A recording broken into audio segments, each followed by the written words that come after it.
Hello વિદ્યાર્થી મિત્રો, આપણે આગળ કમ્પ્લેટ સેન્ટેન્સ વિથ ફંક્શન એટલે કે ફંક્શનની મદદથી ફંક્શનની સાથે લેંગ્વેજ ફંક્શનની સાથે વાક્ય પૂર્ણ કરો એમના બે પાર્ટ આપણે આગળ જોયા. બે પાર્ટની અંદર આપણે 4 ટોપિક વિશેની માહિતી મેળવી. તો હવે આ કમ્પ્લેટ ધ સેન્ટેન્સ વિથ ફંક્શનનો પાર્ટ 3.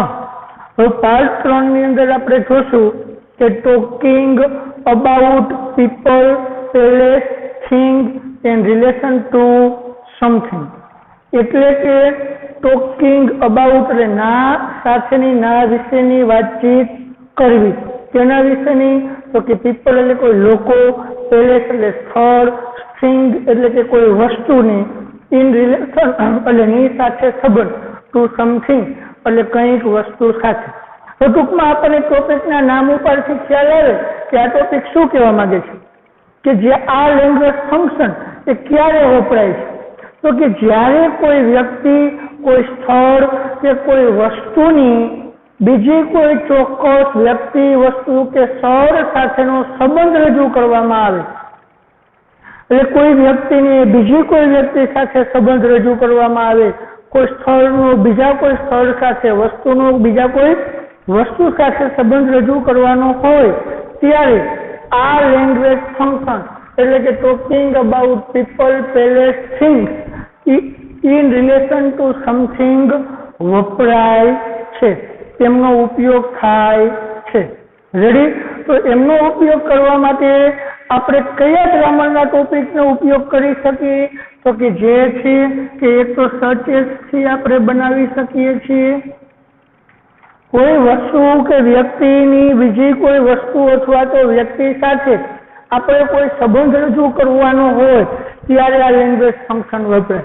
તો એ લેંગ્વેજ ફંક્શન માટે આપણે કયા ગ્રામરના ટોપિકથી બનાવી શકીએ? તો કે એમાં તો એક સચેતથી આપણે વાક્યને બનાવી શકીએ.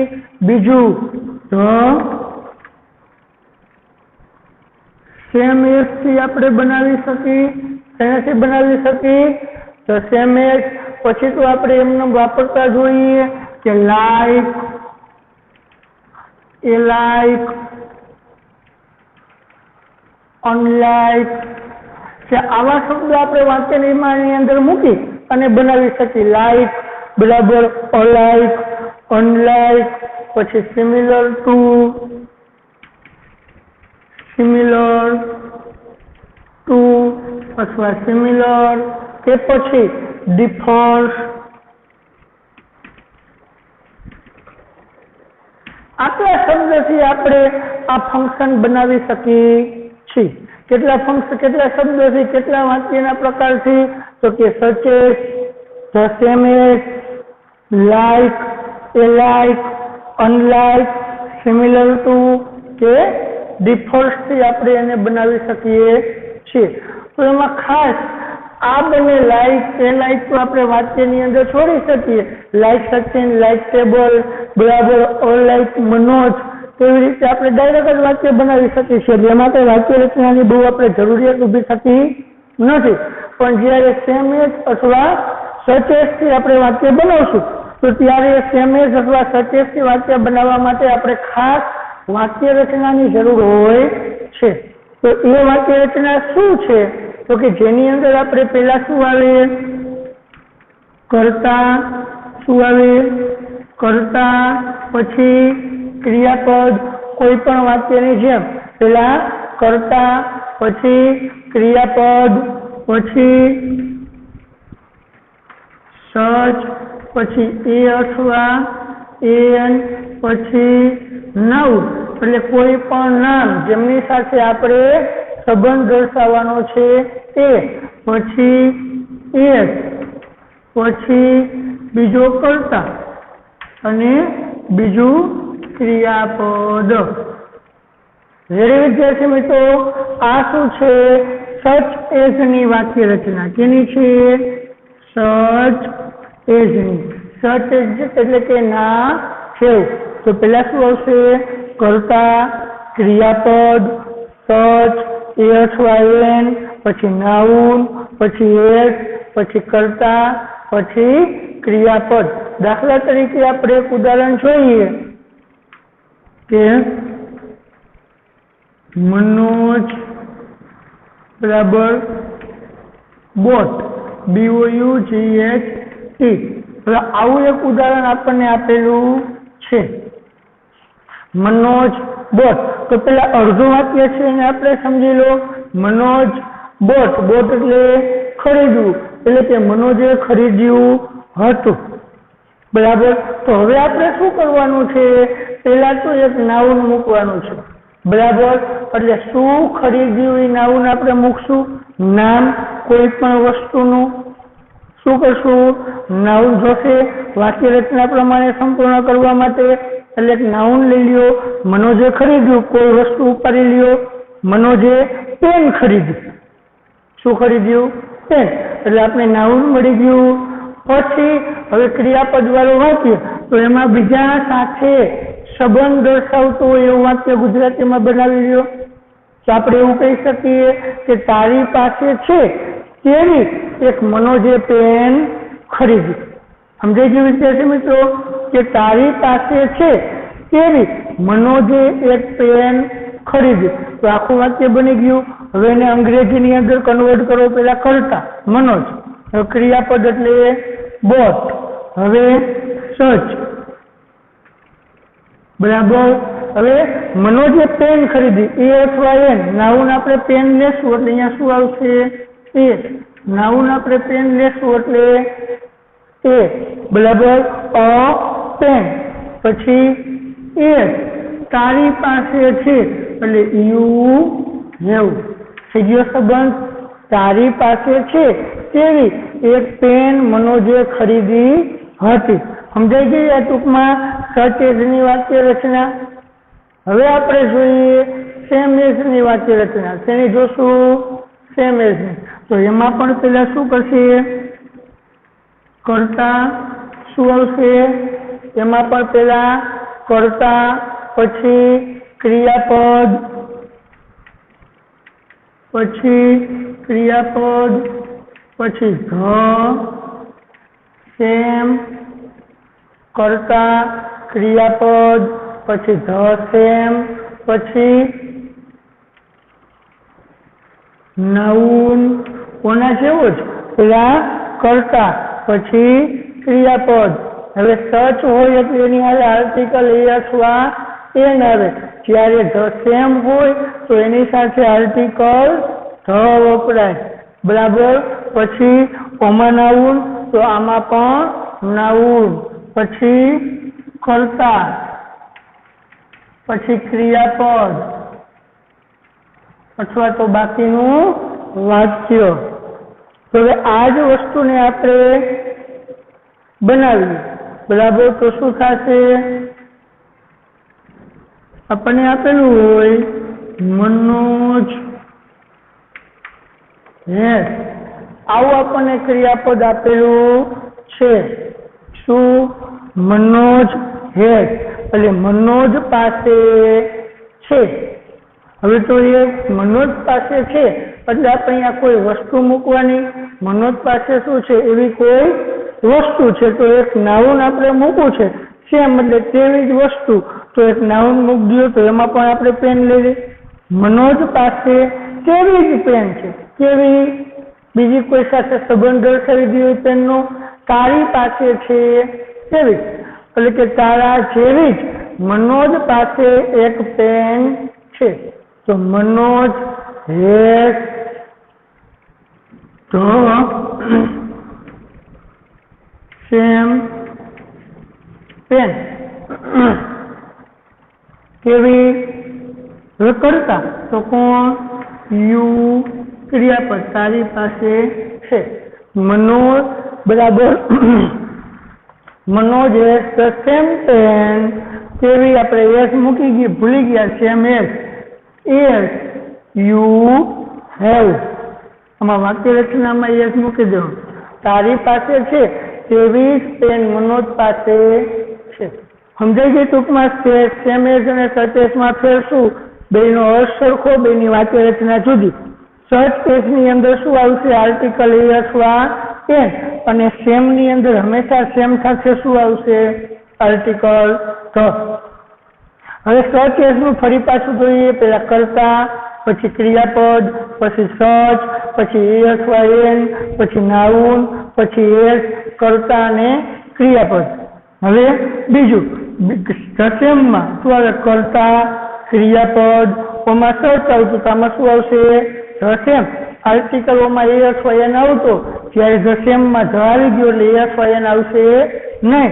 પછી ઓમાં ને આમાં બેમાં નાઉન, પછી એસ, પછી પાછળ બેમાં કર્તા અને ક્રિયાપદ. રેડી વિદ્યાર્થી મિત્રો? આ શું થયું? સેમ એઝ અને સચ એઝ ની વાક્ય રચના. કે આ રીતે જ્યારે આપણે કોઈ વ્યક્તિ અથવા કોઈ વસ્તુ સાથેનો સંબંધ દર્શાવવો હોય, બરાબર, તો ત્યારે એ વ્યક્તિ અથવા વસ્તુઓ સાથેનો સંબંધ દર્શાવવા માટે talking about people, place, things in relation two something language function વપરાય છે. તો હવે આ લેંગ્વેજ ફંક્શન માટેના આપણે થોડાક ઉદાહરણ જોઈએ. તો એમાં પહેલું ઉદાહરણ જોઈએ કે અનલાઇક. નાના. હવે જોઈએ અનલાઇક, નાના. હવે શું કીધું? અનલાઇક એટલે ના કરતા ઊંધું કે ના કરતા વિપરીત, બરાબર. તો અનલાઇક નાના એટલે નાના કરતા નાની એ ખૂબ જ શાંત છે. વિપરીત મૂકી દો, ટૂંકમાં બીજી વસ્તુ સાથે સરખામણી થઈ તો અનલાઇક એટલે વિરોધાભાસ થાય કે નાની શાંત છે, તો એનો અર્થ એવો કે નાના શાંત નથી. તો આપણે આ પાઠ શીખાવો ને તો આપણે ખ્યાલ આવે કે આપણા આ ચોથા પાઠની અંદર નાનાનો સ્વભાવ છે એ થોડોક ચીડામણો છે. નાનાનો સ્વભાવ એ શાંત નથી, જ્યારે નાની શું છે? શાંત સ્વભાવના છે. તો એટલા માટે આપણે શું કીધું? અનલાઇક નાના એટલે નાનાથી ઉલટું. Nani is very calm. Nani is very calm. Ready? એના પછી બીજું ઉદાહરણ આપણે જોઈએ. મિસ્ટર વ્હાઇટ વોઝ, બરાબર. Mr white was such a main. આપણને આવું આપેલું છે. પછી કીધું છે talking about people in relation to something. હવે આપણને આવું વાક્ય આપેલું છે કે mister white was a man. Mister white એક એ માણસ છે, એક એવા માણસ છે. તો જેની અંદર વાક્ય રચના પ્રમાણે આપણને કર્તા આપેલો છે, ક્રિયાપદ દઈ દીધું છે, સચ આપી દીધું છે, એ આર્ટિકલ અને નાઉન પણ આપી દીધું છે. એટલે હવે આપણે જોડવાનું શું થયું? એ મિસ્ટર માણસ એક એવો માણસ છે, તો બીજા કોઈ વ્યક્તિ સાથે સરખામણી કરતું આપણે એક વાક્ય જોડવાનું રહ્યું. તો આપણે એવું કહી શકીએ કે મિસ્ટર વ્હાઇટ એક એવો માણસ છે કે તમે આવતાકાલે તેમનો ઉલ્લેખ કર્યો હતો, બરાબર, કે આ પહેલા તમે તેમના વિશેની ચર્ચા કરી હતી. તો આપણે એમ લઈએ તો શું થશે? Mr White was such a main as. હા, જો આવતીકાલે તમે ગઈકાલે તમે તેમનો ઉલ્લેખ કર્યો હતો, તો as you mentioned yesterday. Mentioned એટલે કે ઉલ્લેખ કરવો, ચર્ચા કરવી, વાત થવી, બરાબર. કે મિસ્ટર વ્હાઇટની આપણે સરખામણી કરી તો મિસ્ટર વ્હાઇટ કયો? એવો માણસ હતો કે જે ગઈકાલે તમે વાત કરી કે ઉલ્લેખ કર્યો હતો. હવે એમના પછી આપણે ત્રીજું ઉદાહરણ જોઈએ તો I bought the same book. હવે આપ્યું છે બરાબર, એમાં પણ એમ આપ્યું હોય ટોકિંગ અબાઉટ. હવે હું પૂરું નથી લખતો બરાબર, બધામાં એક જ વસ્તુ આવશે, આમાં ટોકિંગ અબાઉટ વસ્તુ બરાબર છે. હવે એમાં પણ એમ આપ્યું કે I bought the same book, મેં તેવી જ બુક ખરીદી હતી. તો આમાં આપણને કર્તા આપેલું છે, ક્રિયાપદ આપેલું છે, પછી આપણે ધ સેમ આપેલું છે અને નાઉન પણ આપી દીધું છે. તો આપણે એસ પછીનું જ વાક્ય હવે બનાવવાનું રહેશે. તો શું થયું? મેં તેવી જ બુક ખરીદી હતી. કેવી? કે જે ગયા અઠવાડિયે તમે ખરીદી લાવ્યા હતા. બરાબર, તો આપણે એમ કહી શકીએ તો I boat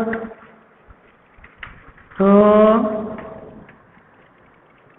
same book as. બરાબર, હવે એસ થી વાક્ય જોયું, મેં તેવી જ બુક ખરીદી. કેવી? તો કે ગયા અઠવાડિયે તમે ખરીદી હતી. તો S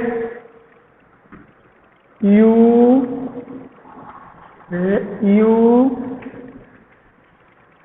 bought last week.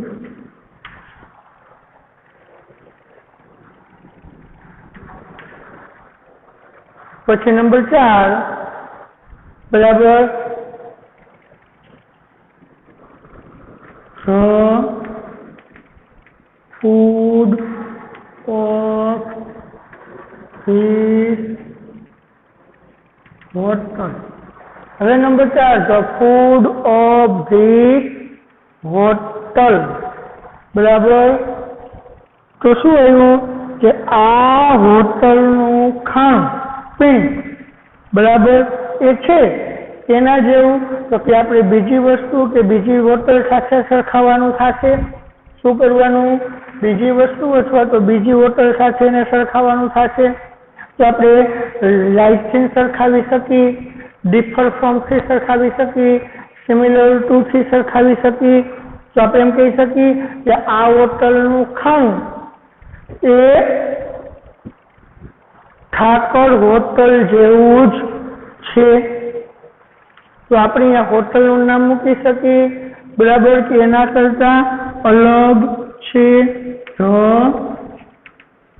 Food of this hotel is differs two.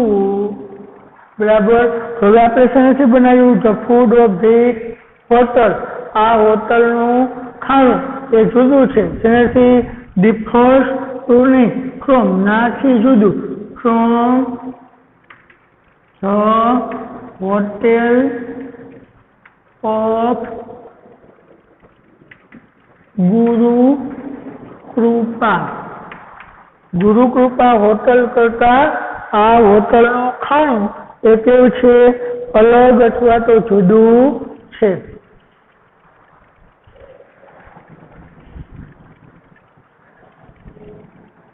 એના પછી ક્વોલિટી. બરાબર, ક્વોલિટી એટલે કે ગુણવત્તા.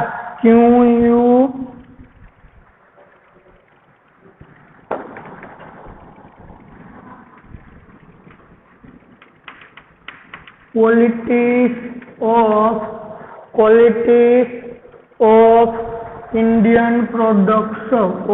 Indian products.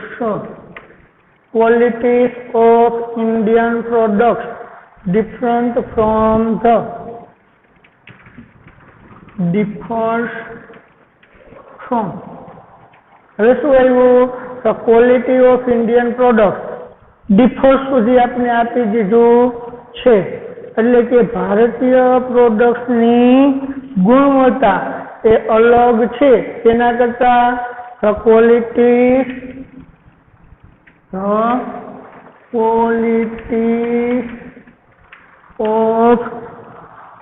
the qualities of કોઈ પણ મૂકી દો of the USA products. Ready? હવે શું થયું ફરી એક વખત સમજાવી દો વિદ્યાર્થી મિત્રો. જુઓ, complete the sentence with function એટલે કે ફંક્શનથી લેંગ્વેજ ફંક્શનથી વાક્યને પૂર્ણ કરવું. હવે એની અંદર એક છે talking about people, place, things in relation two something એટલે કે કોઈક વસ્તુની સંબંધમાં કોઈ બીજા વ્યક્તિ, સ્થળ કે વસ્તુ વિશેની ચર્ચા અથવા તો વાતચીત. તો આ લેંગ્વેજ ફંક્શન એ ક્યારે વપરાય? જ્યારે કોઈ એક વ્યક્તિ, વસ્તુ કે સ્થળની બીજી કોઈ વ્યક્તિ, વસ્તુ કે સ્થળ સાથે સંબંધ રજૂ કરવાનો હોય, સંબંધ દર્શાવવાનો હોય તો એ દર્શાવવા માટે આ ફંક્શન વપરાય છે. હવે આ ફંક્શન દર્શાવવા માટે આપણે મુખ્યત્વે કયા ગ્રામરના ટોપિકનો ઉપયોગ કરી શકીએ? કયા ગ્રામરના ટોપિકથી બની શકે? તો કે એક તો the same as, such as, unlike, like, differs from, બરાબર. આવા જુદા જુદા ના જેવા શબ્દનો કોઈ પણ ઉપયોગ કરી અને આપણે બનાવી શકીએ છીએ. એમાં ખાસ બે વાક્ય રચના એટલે કે such as અને the same as. તો આ બે વાક્ય રચના આપણને ખ્યાલ છે. બે વાક્ય રચના વિશે આપણે માહિતી પણ મેળવી લીધી. એની વાક્ય રચના પણ આપણે લખી હતી કે the same as ની વાક્ય રચના શું છે? પેલા કર્તા, પછી ક્રિયાપદ, પછી the same, પછી જે તે નાઉન, પછી એસ થી વાક્ય જોડવાનું, પાછળનું ક્રિયાપદ, પાછળનો કર્તા અને પાછળનું વાક્ય, બીજું અન્ય વાક્ય જોડાયેલા સંબંધિત શબ્દો. હવે such as, તો such as ની વાક્ય રચના જોઈ કે પેલા કર્તા, પછી ક્રિયાપદ, પછી such, પછી આર્ટિકલ એ અથવા એન, પછી નાઉન, પછી એસ, પછી કર્તા અને પછી એને સંબંધિત શબ્દો. હવે આ બનાવતા પહેલા આપણે ધ્યાનમાં લેવા જેવી બાબત કેવી રીતે બનાવવું? તો કે સંપૂર્ણપણે કમ્પ્લીટ ધ સેન્ટેન્સ છે ને એક આપણી મૌલિકતા છે. શું છે? સંપૂર્ણપણે આપણી મૌલિકતા છે. તો મૌલિકતા પહેલા છે આપણને વાક્ય આપેલું છે એ વાક્યને જોઈ અને પેલા ગુજરાતીમાં કોઈ પણ બંધ બેસતું ની સાથે સંબંધ દર્શાવતું હોય એવું એક વાક્ય બનાવી લેવું. કેવી રીતે? તો કે આપણને આપ્યું છે અનલાઇક, નાનાથી વિપરીત, બરાબર. અનલાઇક એટલે નાથી વિપરીત. તો હવે નાના જેવા હતા, નાનાની કોઈ ક્વોલિટી હતી, કોઈ ગુણો હતા, કોઈ રીત હતી, એમના કરતા બીજી ઊંધી રીત હોય એવી વસ્તુ, એવી રીત, એવું ક્રિયાપદ, એવું વિશેષણ મૂકી દેવાનું છે. તો આપણે એવું કહી શકીએ કે નાનાથી વિપરીત, બરાબર. નાની એ ખૂબ જ શાંત હતા. તેનું અંગ્રેજી કરી નાખ્યું Nani is very calm. Mr white was such a man. Mister white એક એવા માણસ હતા. કેવા? તો બીજી કોઈ વસ્તુ સાથે આપણે સંબંધ દર્શાવવાનો. તો કેવા માણસ હતા? તો કે ગઈકાલે જ તમે ઉલ્લેખ કર્યો હતો, ગઈકાલે જ તમે ચર્ચા કરી હતી. તો થઈ ગયું વાક્ય રચના પ્રમાણે પેલા કરતા મિસ્ટર વ્હાઇટ, પછી ક્રિયાપદ વોઝ સચ અ મેન, બરાબર. પછી એટલે આર્ટિકલ નાઉન આવી ગયું, પછી એસ થી જોડી દો. ગઈકાલે તમે ઉલ્લેખ કર્યો હતો તો એનું અંગ્રેજી બનાવી દો. કરતા એટલે તમે એટલે યુ, ઉલ્લેખ કરવું એટલે મેન્શન્ડ અને ગઈકાલે એટલે yesterday. I bore the same book. મેં તેવી જ બુક ખરીદી હતી. કેવી? તો કે એને તમે કોઈ પણ ગુજરાતીમાં ઉલ્લેખ કરજો. તમારી પાસે છે તેવી, તમારી પાસે હતી તેવી, તમે ગઈકાલે કે ગયા અઠવાડિયે ખરીદી હતી તેવી જ, આવું ગમે તે ગુજરાતીમાં બનાવી શકો. તો જો આઈ બોર ધ સેમ બુક એ જેવી, બરાબર. આપણે શું બને? યુ બોટ લાસ્ટ વીક, તમે ગયા અઠવાડિયે ખરીદી હતી. The food of this hotel, આ હોટલનું ખાણું કેવું છે? તો કે બીજી કોઈ હોટલ સાથે સરખામણી કરજો, તેમના કરતા જુદું. બરાબર. The food of this hotel is differs from the hotel of Gurukripa. આ હોટલનું ખાણું એ ગુરુકૃપા હોટલ કરતા અલગ જુદું છે. ક્વોલિટીઝ ઓફ ઇન્ડિયન પ્રોડક્ટ, ભારતીય પ્રોડક્ટ્સની ગુણવત્તા છે ડિફર્સ એટલે જુદી, અલગ તેના કરતા from the qualities of the USA product. USA પ્રોડક્ટની ગુણવત્તા કરતા ભારતની ગુણવત્તા અલગ છે. રેડી વિદ્યાર્થી મિત્રો, અહીં આપણે આ talking about people, place, thing in relation two something A topic પૂર્ણ કરીશું. આ ટોપિક આપણે દરેક જગ્યાએ એક મોસ્ટ આઈએમપી છે, કાં રિસ્પોન્સ ધ ફંક્શનમાં હશે, કાં કમ્પ્લેટ ધ ફંક્શનમાં હશે અને કાં આઈડેન્ટિફાઈ ધ ફંક્શનમાં હશે. તો એમની પ્રેક્ટિસ કરી લેવી. અત્યારે આપણે complete the sentence with function જ શીખીએ છીએ. રિસ્પોન્સ અને આઈડેન્ટિફાઈ ફંક્શન એ પછી આપણને આપોઆપ ખ્યાલ આવી જશે. રેડી વિદ્યાર્થી મિત્રો?